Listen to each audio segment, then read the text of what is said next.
Hello my beautiful watchers and welcome back to Lost in Adaptation, the internet review show dedicated to discussing the differences between films and the books they're based on. The Sheep Pig, published in 1983, was written by English author Roland Gordon Kingsmith, or Dick Kingsmith when he wanted to save people some time. Kingsmith may not be known as one of Britain's greatest or most influential authors, but no one will be able to deny that he wasn't one of the most prolific, having written well over 100 books by the time of his death in 2011. The Sheep Pig, or Babe the Gallant Pig as it was renamed when released in America, is regarded as his best piece of work, winning him the Guardian Children's Fiction Prize in 1984 and being picked up for a film adaptation that debuted in 1995 under the title Babe. This is one of those occasions where I not only saw the film first, I distinctly remember a strong fondness for it when I was but a wee nipper, which might result in me going a little easier on it than I might otherwise have been. I will try my best to be impartial, but nostalgia is a powerful force to contend with. As usual, let's quickly discuss the book and the film as individuals before we compare them. This book is fine. It's fine. It's nice. It's fine. It's 118 pages of a nice little story about an earnest pig that acts like a dog. It's fine. It's nice. It's fine. I'm pretty sure this is most people's reaction to Kingsmith's work. It's not going to change your life, but you'll probably enjoy reading it if you're into that sort of thing. It's probably safe to say it's been pretty thoroughly outshone by its adaptation at this point, but I would be prepared to recommend it if you want something to entertain a little human with, or you just have an hour or two to kill and you don't fancy reading anything too heavy. And now, in regards to the movie, apparently this film was in development for over 7 years, and there was allegedly more than a little tension between the producer, George Miller, and the director, Chris Newland, all of which should have been a recipe for a disastrous flop of a movie, but gosh darn, they still managed to make something charming as heck at the end of it all, resulting in a box office and critical success when it was released in cinemas. With the single exception of a fax machine being treated as a new and confusing piece of technology, as a film, Babe has aged remarkably well, probably due to them prioritising physical animatronics over the obvious limitations of 1990s special effects, and the almost scarily timeless nature of rural farms. I have never seen a film that loves the circle transition more than Babe. That's not exactly a criticism, as it's clearly an intentional stylistic choice, it's just a statement of fact. They love that circle transition. The directing and the cinematography in this are almost too good to be in a kids' film. I mean, look at this shot. This is a farmer being told that the Sheepdog Trials Committee is disappointed in him but cannot stop him from entering a pig into their competition, but it looks more imposing and dramatic than the meeting of the White Council. I could have sworn the mice were significantly less annoying than I found them this time around, but I guess that's to be expected from an increasingly old and grumpy man like myself. All in all, a nice little flick that I sincerely hope people are still introducing kids to. You may already be aware of this, but the not as good sequel, where Babe and Mrs. Hoggett take a road trip to the city and Mr. Hoggett breaks the warp speed barrier, is one of the many films that's a sequel to an adaptation, but not based on a book itself. So, let's talk adaptation.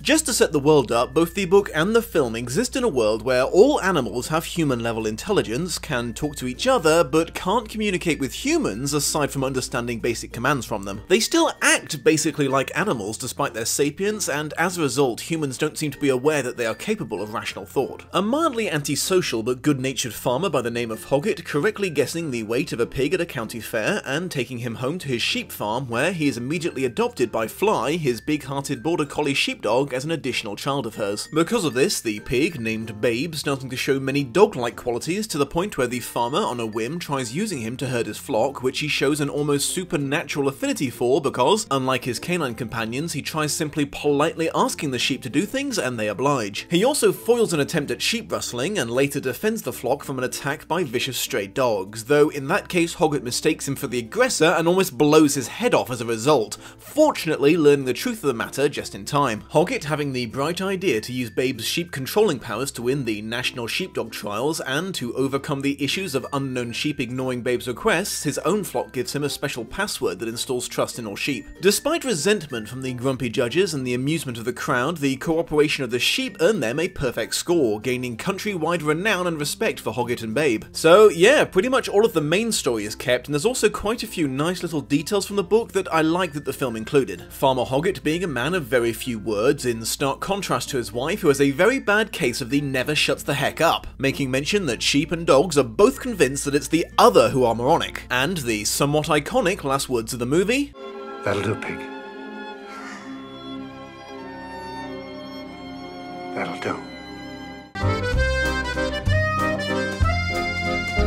Fly actually accepted Babe as her son long before her puppies were sold off in the book. In the film, Babe asks her if he can call her mum right after they are taken away, so it kind of comes off a little bit like he's an emotional rebound child. Fly was also slightly less heartbroken about her puppies leaving originally. It's not that she didn't love them as much, she just had an iron-hard belief that this was how things were supposed to be. The film shows the sheep thieves making off with at least some of Hoggett's flock. In the book, Babe used his polite encouragement to rally the sheep into disobeying the dogs herding them, and the criminals left empty-handed. Interestingly, it was right after that Mrs. Hoggett demanded Babe be spared from becoming dinner for his actions, much to Mr. Hoggett's secret relief. The book and the film handle the subject of meat consumption slightly differently. Neither shies away from it, and neither fully addresses the question of why animals that are capable of rational thought have never tried to make humans aware of it so they'll stop killing them. The film makes it clear that almost all food beasts are completely ignorant of their looming fate, and the only one who isn't does indeed do everything in his power to escape it. In the book, on the few occasions it comes up, the animals seem to be aware of their fate, but are of the opinion that this is just the natural order of things and they shouldn't question it. I'll come back to this later. To me, the film seems just a little bit more finger-waggy in regards to the meat industry, tugging on your heartstrings as Babe watches his mother be led away at the start, and his depression and escape attempt when he finds out his beloved farmer Hoggett eats pork on a regular basis. This is undercut somewhat by the fact that Babe's clear sense of betrayal is resolved by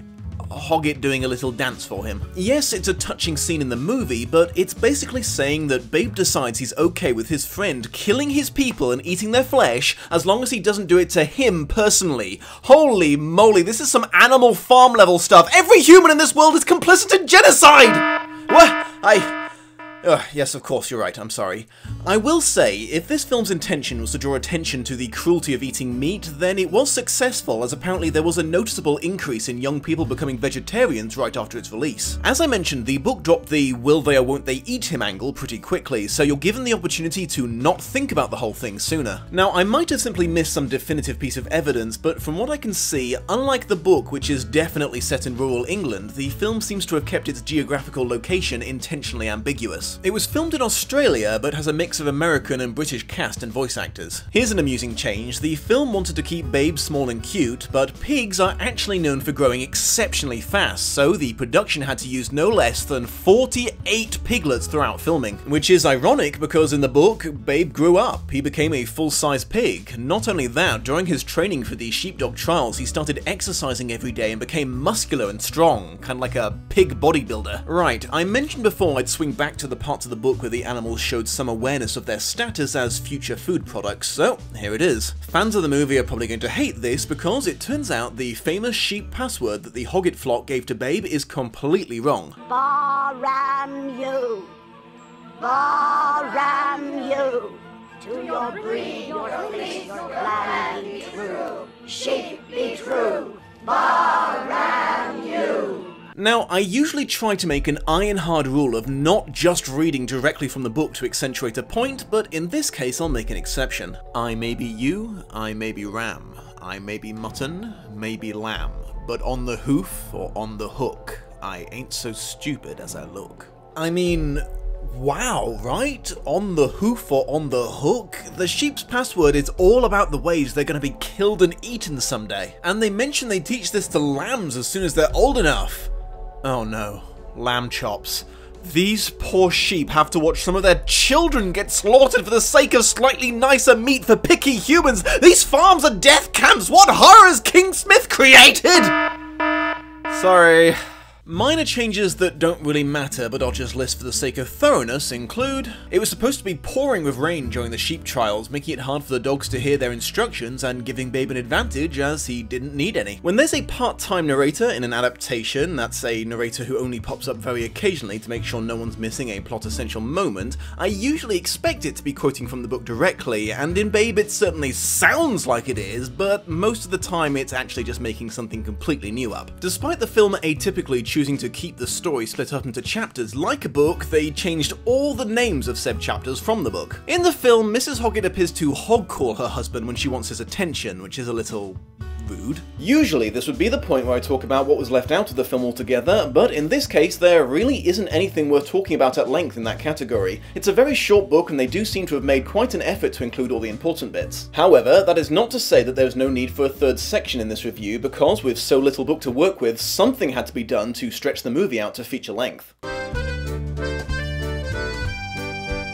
While there's plenty to talk about here, the single most plot-relevant addition to the movie is probably Grumpy Hugo Weaving Dog, who you can call Rex, but why would you when you can call him Grumpy Hugo Weaving Dog?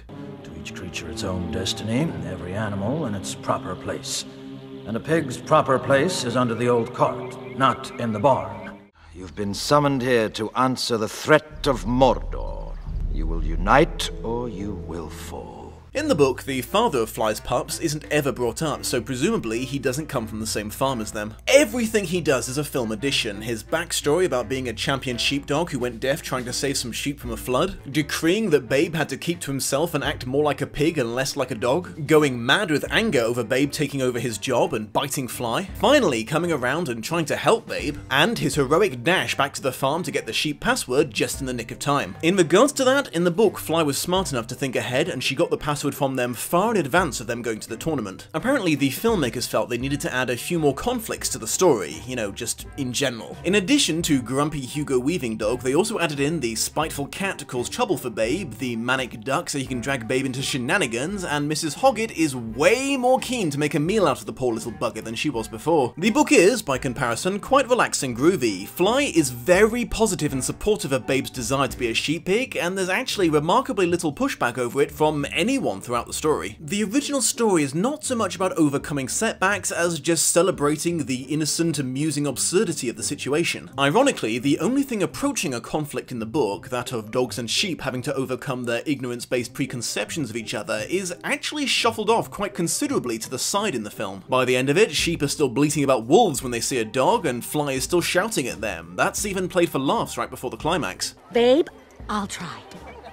Alright, blockheads! Pay attention over here! If the Hoggets had a daughter, a weird son-in-law, and two obnoxiously bratty grandchildren in the book, it never came up. There are a few things added to the film for the sake of some visual comedy. The whole sequence where Ferdinand the Duck convinces Babe to help him steal an alarm clock and they get into a fight with the cat and splash paint everywhere, for example. There's a subtle but still noticeable subplot about Babe helping Father Hoggett come out of his shell throughout the film. In the book, his habit of using as fewer words as possible in a conversation and keeping to himself and his animals as much as possible isn't really treated as a flaw that needs to be overcome. More, it's an acceptable lifestyle choice for a hardworking man. And finally, the only time that mice are mentioned in the book, singing or otherwise, it's simply to remark that they made a hearty meal for the cats that lived on the farm. Yeah, take that, you little discount chipmunks. The Dom's final thoughts. I would say that the book is definitely in this film underneath a lot of padding, and in this case I'd also be willing to say that it's remarkably engaging and well-written padding to boot. The only thing that's inescapably different about the original plot is it's no longer primarily a story about how Babe, well, on a quest to fulfill his dream of becoming a sheep pig, helped the other animals on the farm overcome their preconceptions and learn to respect one another better, and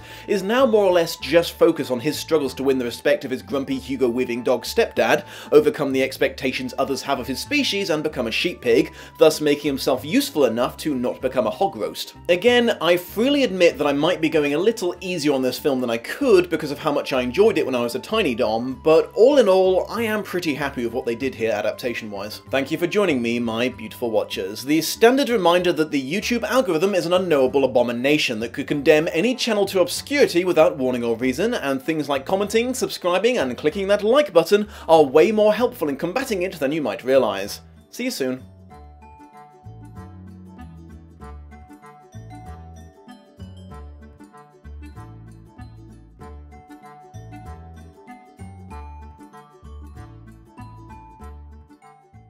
Hello again, my beautiful watchers. I just wanted to take this opportunity to give you a quick reminder that there's a wonderful website called Patreon that's been allowing online producers to actually make a living doing what they do, since apparently YouTube's decided that they shouldn't anymore. Basically, they offer the chance to pledge a certain amount of money per month or per video in exchange for various rewards offered by the creator. There's a variety of stuff you can earn by becoming one of my patrons, including early access to all videos and taking part in that survey you see at the start of every Lost in Adaptation episode. That's actually a very important part of the process, as I use it to gauge how much I'm going to need to explain about the book and the film before I start comparing them. If you decide to become a higher level contributor, your name will be added to the credits that you're seeing right now, and you'll be given the option to join my private chat room so you can regularly talk with me and other patrons. If you're keen enough to join the topmost tier of patronage, you'll earn the most coveted of all the rewards, the chance to pick a future adaptation to be reviewed by yours truly. However, if right now you are thinking, my goodness the Dom, I can't do that. I mean,